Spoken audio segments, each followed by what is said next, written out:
Amazing grace, how sweet the sound that saved a wretch like me.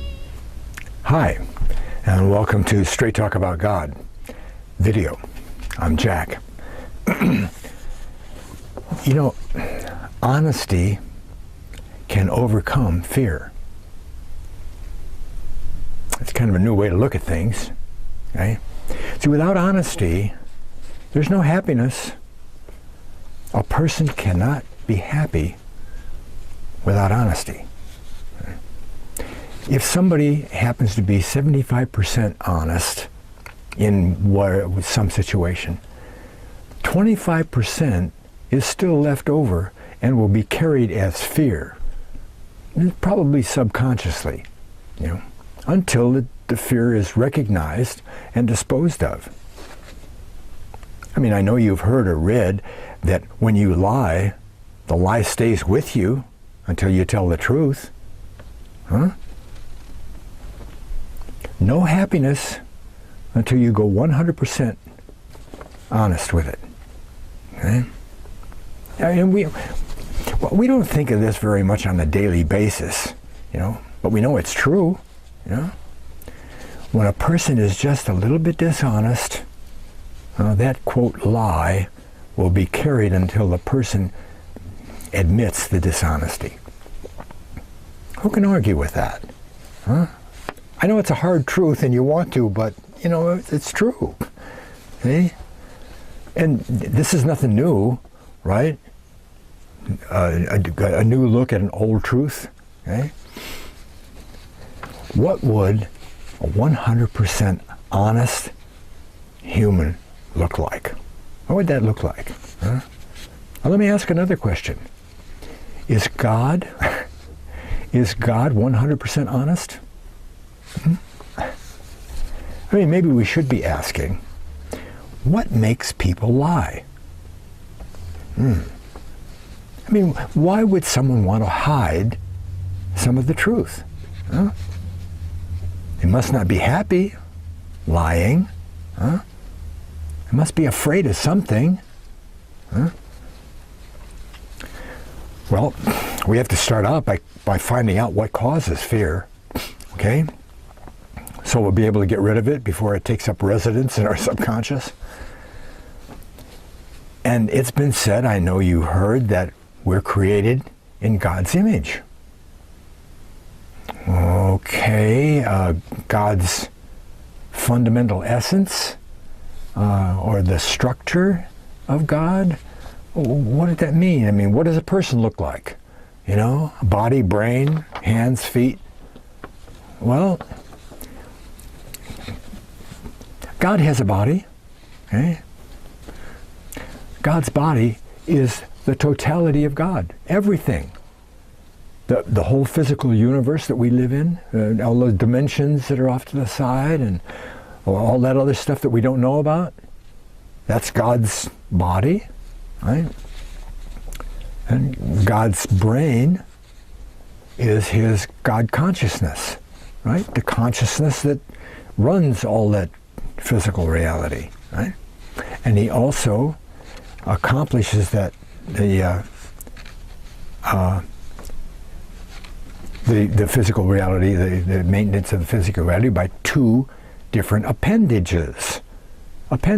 God's legs and feet and arms, the way humans have arms and legs and feet, huh? Well, the Logos, the Logos and the Spirit are the two appendages of God, and the Logos takes care of the physical part, maintains the physical. Remember, Jesus is the creator and the sustainer of the whole physical reality. So that's like God's legs and feet. It forms a foundation for the whole physical reality. Okay? Keeps it going, all right. And the Spirit, the Holy Spirit, takes care of the mental part, the physical, the spiritual, mental part. And the spirit, through its spiritual influence, right, helps move the physical universe toward God's plan for the goal of the physical reality. I know it's heavy stuff, and that, but you can look at this again and mull it over. You see, God is just like a very, very, very big person. That's why we're like we are, because we're made in His image. See? What makes God afraid? Is there anything that God fears? Huh? Yeah, I know. But we have to lay that question out and its knee-jerk response so that we'll have a foundation to go on, okay? Of course, God can never be afraid, right? He has nothing to fear. But why? Have you ever asked yourself why God can't be afraid? Well, it's a simple answer, right? Because there's nothing that can challenge God. Unlike humans, a lot of stuff can challenge us. Nothing can challenge God, right?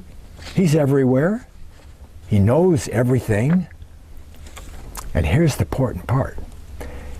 God has the power to change the frequency of any physical thing or human, whatever, the frequency that makes up that physical thing, person.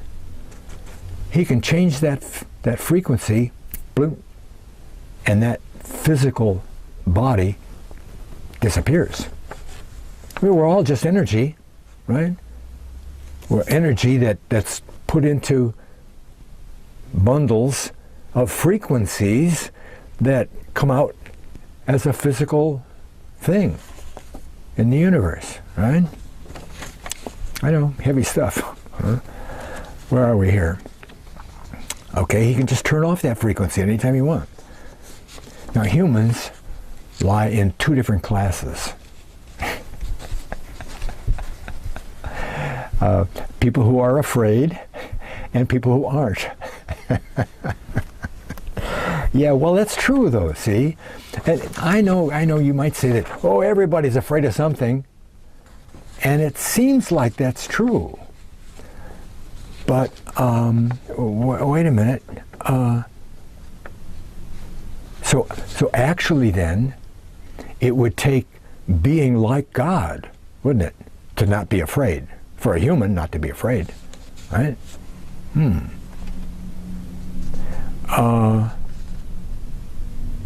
Would you be afraid if you were God? You wouldn't be afraid if you were God, right? Huh? There's nothing to be afraid of if you're God, okay? Well, the reason that some people are afraid is because they aren't afraid, is because they have a little bit of God's life force right inside their bodies, right? And that life force is it's a bit of God's consciousness. I mean, we're all God energy. That's true. We're made up of God energy, but we're not made up of God consciousness. But when He promises to put something in our bodies, it's that conscious part. The life force consciousness of God is in our bodies. And when that's in there, it makes a connection to God and His fearlessness, right? Now, some people might call that a reach, okay? But we can take a known example of someone being fearless. How about the Apostle Paul? Apostle Paul. I mean, there's a lot of people going to say that his bed of Christian roses was very, very full of thorns, right? I mean, he trekked around on foot thousands of miles, in all of his travels. He was put in prison. He was beat up. He was stoned, and a whole lot more than that, right? I mean, can you find any place in Paul's writings where he says that he was afraid? Huh? Except, I'm not sure about this even, except maybe a place where he said he was afraid because these other people, his own people, don't understand the gospel. Not that he was afraid or fearful. Paul was never afraid or anything like that.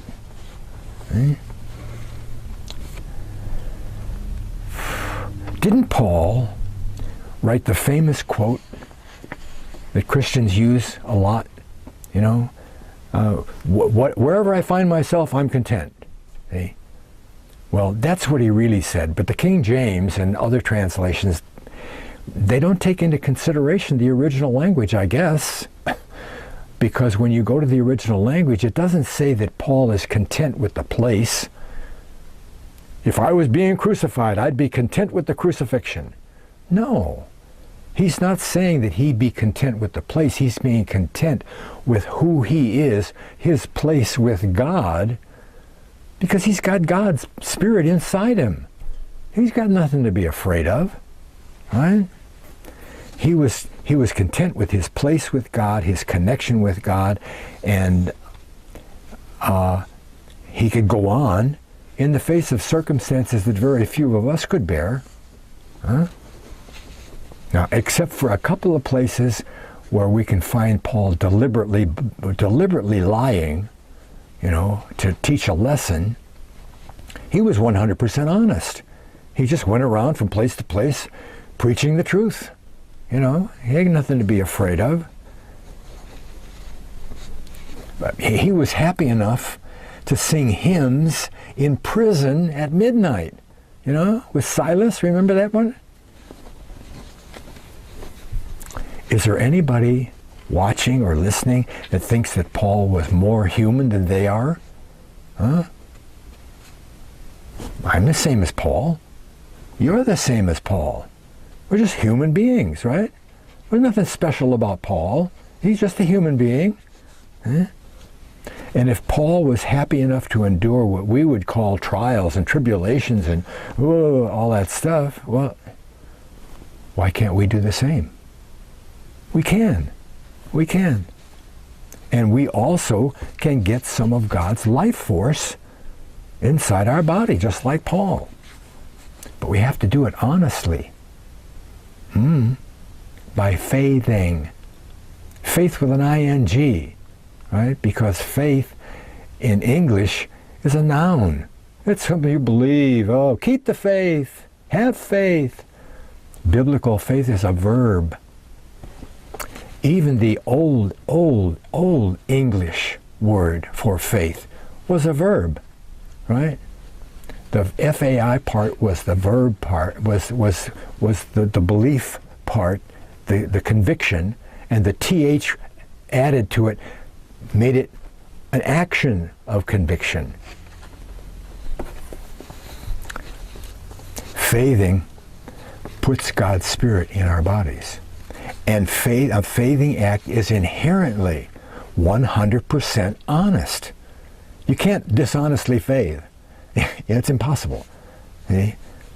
What is faithing? Faithing is a positive, confident step forward in the face of negative-looking obstacles based on something God has said that relates to our situation. Something that he said he'd help us with, right? Like provision, guidance, healing, all that. Now, honesty, especially with God, can overcome all our fear, all of it. Huh? Even death becomes welcome in God's people.